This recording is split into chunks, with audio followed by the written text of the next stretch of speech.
Hello, early learners, and welcome back to the art room. This week we've been talking about the book Painting Pipette. And Pipette and Josette go to France and meet several different artists for a job that Josette needs done. Let's sing our good morning song and then we'll jump right into the book. Ready? Hello, nice to see you, everyone. Hello, nice to see you, everyone. Hello to you, hello to you, hello to you, hello to me. Hello, nice to see you, everyone. So we're going to take a look at the book. We'll read from the beginning just in case you were not here on the first 2 days and catch up with who we're meeting today, Marc Chagall. So we met Pablo Picasso, we've already met Salvador Dali, and today is Marc Chagall, who we've studied before. Let's take a look at the book. Let's start reading our book, Painting Pipette, by Linda Ravin-Lotting, illustrated by Claire Fletcher. And we have Pipette sitting off to the side, listening to the story about her. Let's take a look at what happened. We know it's about portraits, and we did a whole study of portraits in the past, but we've already met Mr. Picasso, Mr. Dali, and now today we're going to meet Mr. Chagall. Let's find out what happens. And you'll notice all the et sounds. Painting Pipette. Josette Babette and her rabbit, Pipette, lived at 9 Rue Lafayette, Paris.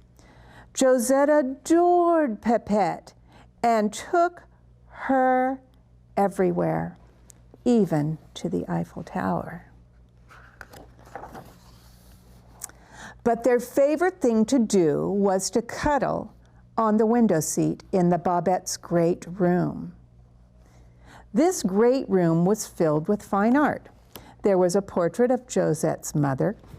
There were paintings of grand-mère, which means grandmother, and grand-père, which is grandfather. There were the paintings of the petite Babettes, Jeannette, Juliette, and Josette. There was even a portrait of their schnoodle, Frisette, and we thought maybe a schnoodle was a schnauzer and a poodle mix. Well, one day, Josette noted something strange. There was no portrait of Pipette. "We must find an artist to paint your portrait," said Josette, "and it has to be special, just like you." So the two friends set off for Montmartre, where the best artists in Paris painted. And here they are. Here's Josette and Pipette, and they see all the artists with their easels set up, and other people are looking around and shopping too. Easels filled the square, amid the hustle and bustle of people rushing here, there, and everywhere. As soon as they turned the corner, a man in a sailor-striped shirt stopped them. "Those ears!" he cried. "Never have I seen such majestic ears. I must paint this rabbit's portrait." Shing! Josette noticed that Pipette was blushing. Her ears had never been called majestic before. "Magnifique," said Josette. "We are looking for an artist." The painter propped open his easel and filled his canvas with not one, but 2 button noses and 3 rabbit ears. When he finished, he waved his paintbrush in the air and declared his painting a masterpiece. "What do you think?" he asked. "It's nice," said Josette. "It's just that Pipette has only 1 nose and 2 ears," and Pipette had to agree. Just then, a man with a mustache as wide as bicycle handlebars strode by. "What a divine creature," he said, twirling the ends of Pipette's whiskers. Please, I must paint the very essence of her rabbitness.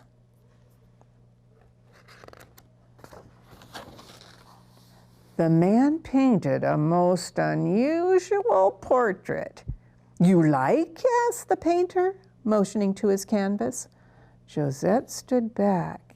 It's imaginative, she said, trying to find just the right words. But you painted Pipette quite, well, droopy. And Pipette had to agree.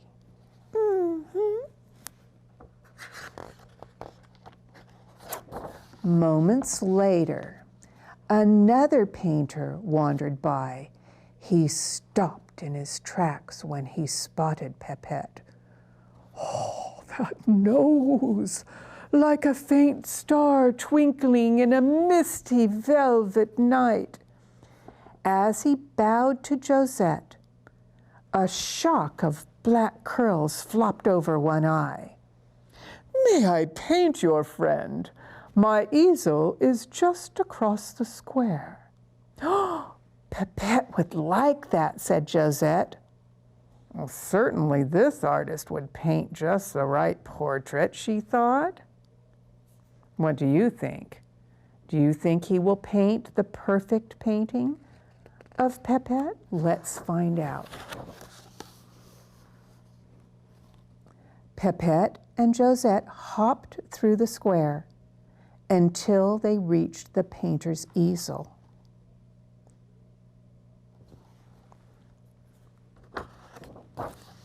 More and more people gathered around and looked on as he painted a rabbit flying through the clouds. When he finished, he admired his painting. Oh, one of my best works. I like the clouds, said Josette, but Pipette doesn't like to fly. She's scared of heights. And Pipette had to agree. And let's find out if the painting pleases them as we read again tomorrow. In the past, when we studied Chagall, we saw pictures that he would often have goats in his pictures. He often had characters flying through the sky. He often did pictures of his old town in Russia. And I have a book that shows about Life is Just a Dream. And I wanted to show you a couple of things in here because Chagall painted dreamlike subjects that told about his own personal life. He painted his world and his life and all the things he loved and all the things he dreamed of and all the things that he wasn't able to say in words.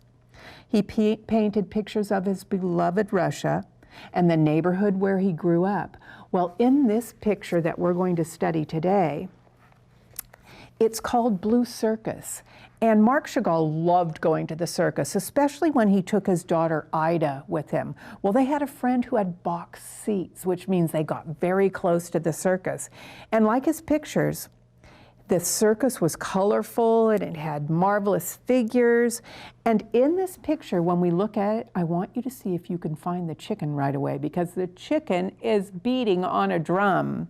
And there's also a shining moon, then it's grown a fin, there's a violin in there, a fish that's flying through the air. And I chose it because of the flying characters, just like what we heard in the painting Pipette. So let's take a look at the blue chart, at the picture of Chagall and his paintings. And here is the picture of our artist, Marc Chagall.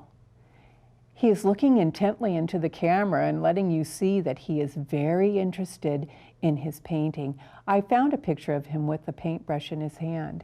And we know about him, I just told you a little bit about he was from Russia, and a lot of things he painted were in a dreamy kind of state. So let's take a look at this, the Blue Circus. Now, the interesting thing about Chagall, he could put many different subjects in his painting and it doesn't look messy. It's all in harmony. First of all, let's look at the colors. He often uses red, green, and yellow. And The whole thing is called the Blue Circus, so you know that there's a lot of blue in here. We really focus on this woman who is doing a jump. She's on a trapeze, hanging from the strings, the ropes that come from the ceiling, and she's flying through the air. And on her leg, there is that chicken. They call it a cockerel, a chicken beating on a drum. But you know, lots of things happen at the circus. We don't know if maybe there really was a chicken playing on the drum. There's a fish that's flying up above and holding a bouquet of flowers. You see the green goat. We saw a green man in one of our pictures before that we did the art from. Down here there's a sunrise, but you don't even see this woman in the corner. She has a heart on her dress, and she's also doing some fancy moves.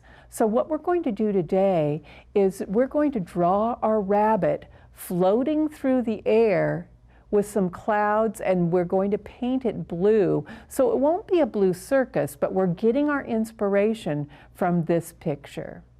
So let's see what the one from the book looked like. Here is the bunny.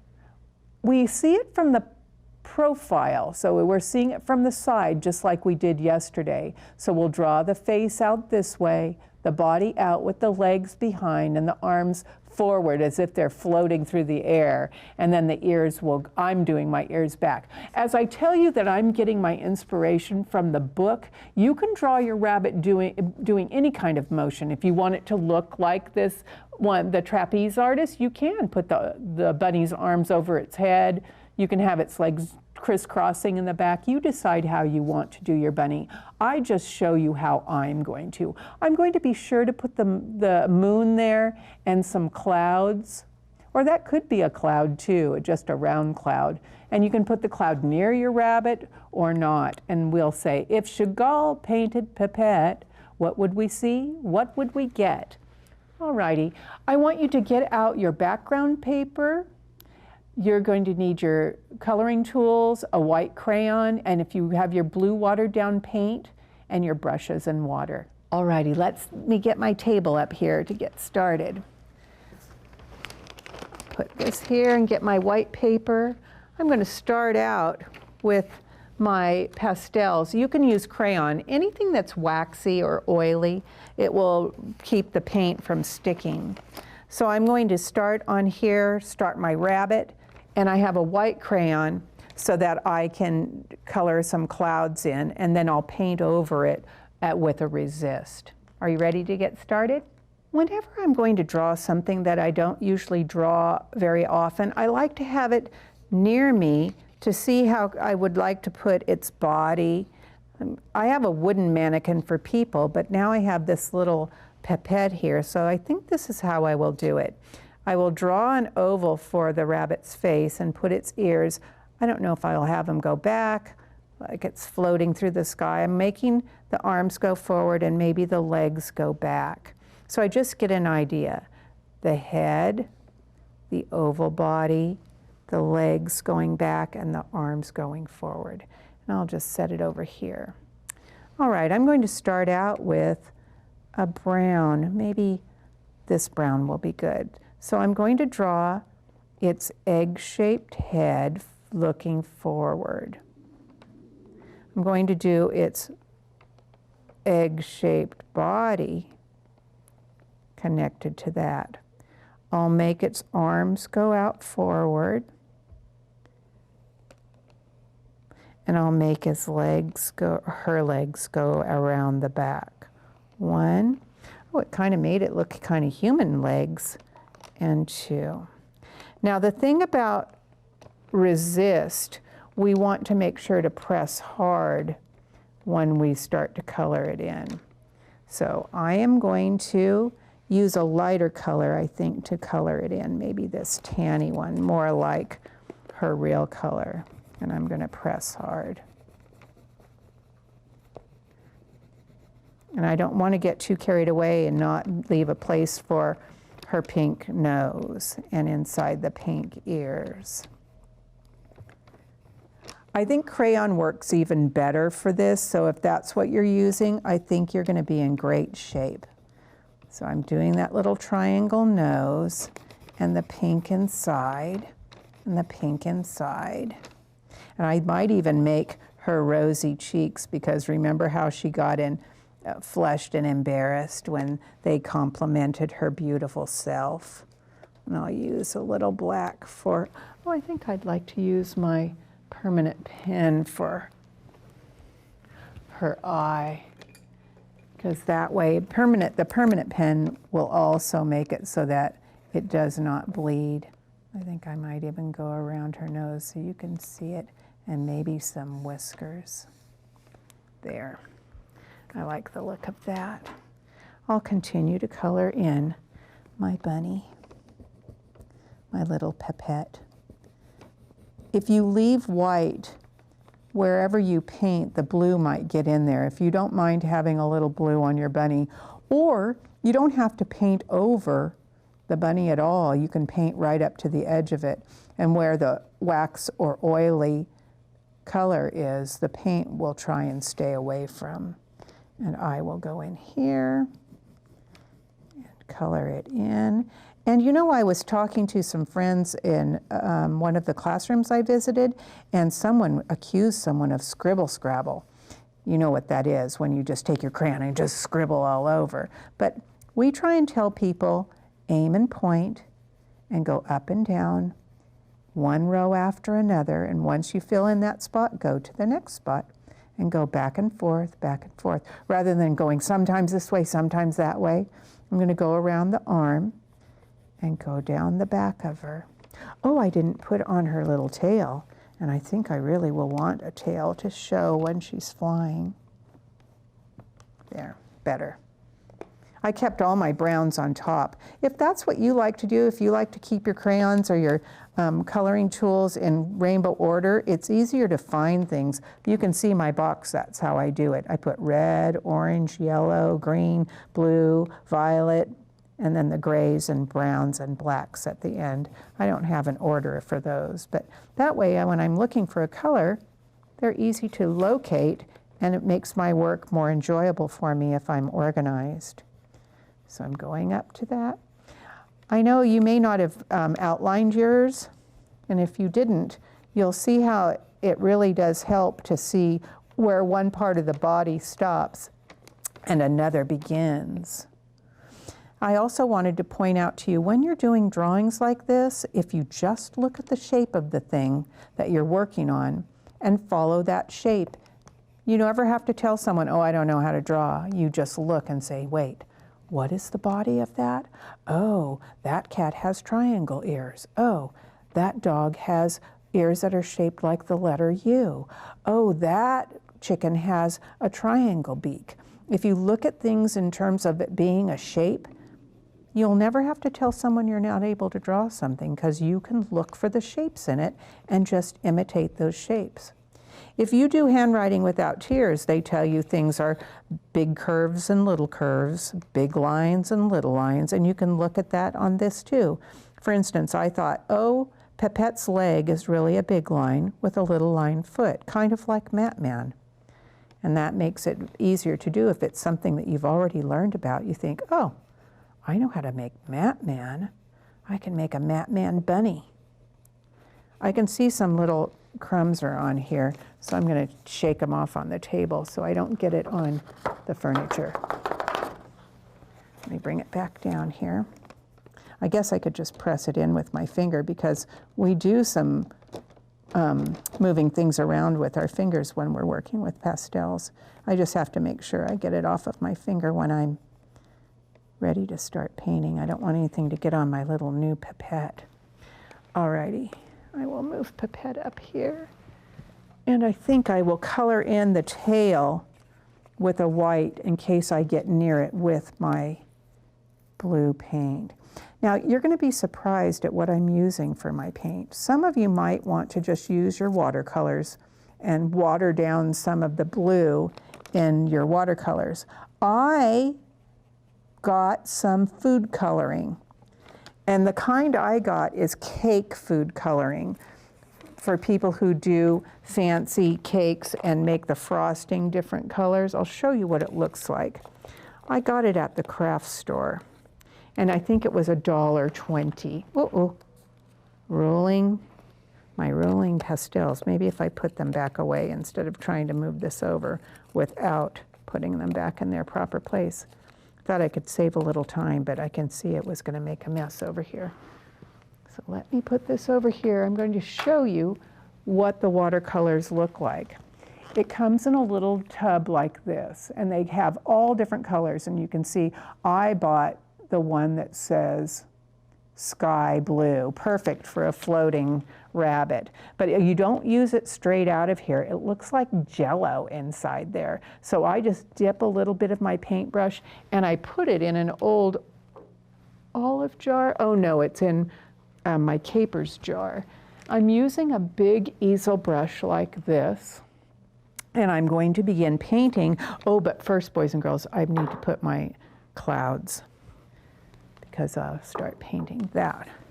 So I'll make some puffy clouds. Puffy clouds, I can't see it very well. And I'm not doing an outline for it, so I don't know if it's gonna be painted close enough. And I'll do one back here behind Pipette. Just going around and around in circles. I'll try and keep the paint off of that. Maybe a big one down here.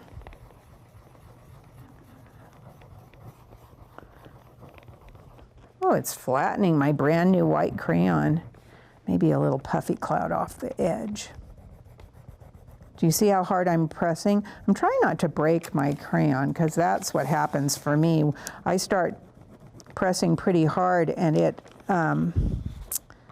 ends up breaking my crayon. Now you'll see what happens when I start my watercolor now. Okay, this is really bright.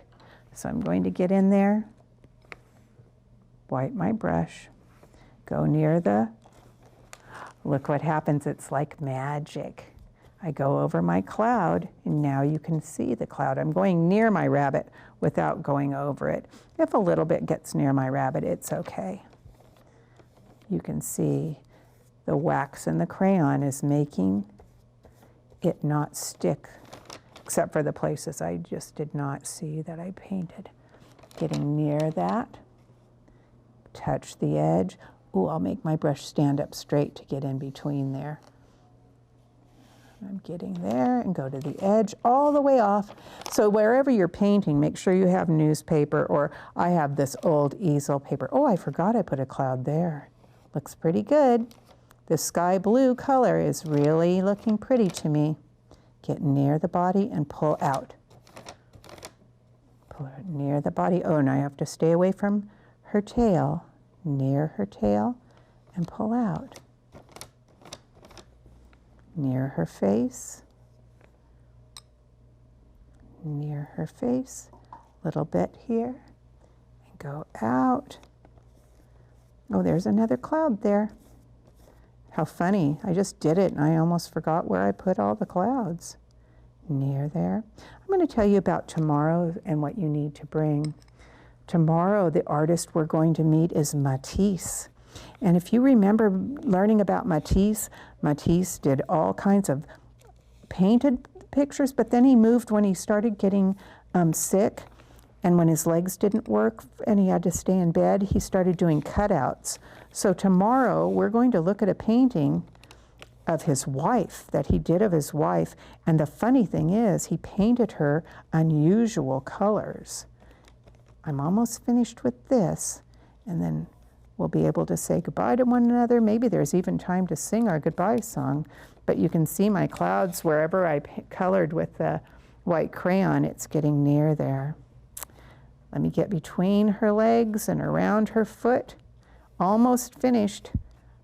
I'll put her on the, there's a, behind me on the blue chart, I have all the art from the other days. All right, boys and girls, I'm finished here, and let's say goodbye. All right, let's take a look at my finished product. Here is Pipette flying through the sky. All right, tomorrow you'll need a piece of background paper. I'm using blue. A pink paper, some paper scraps, your scissors, a glue stick, and any coloring tools you might want to add to it, because it's going to be a colorful picture. So let's sing goodbye to one another and get ready to see you tomorrow. Goodbye, see you next time, everyone. Goodbye, see you next time, everyone. Goodbye to you, goodbye to you, goodbye to you, goodbye to me, goodbye.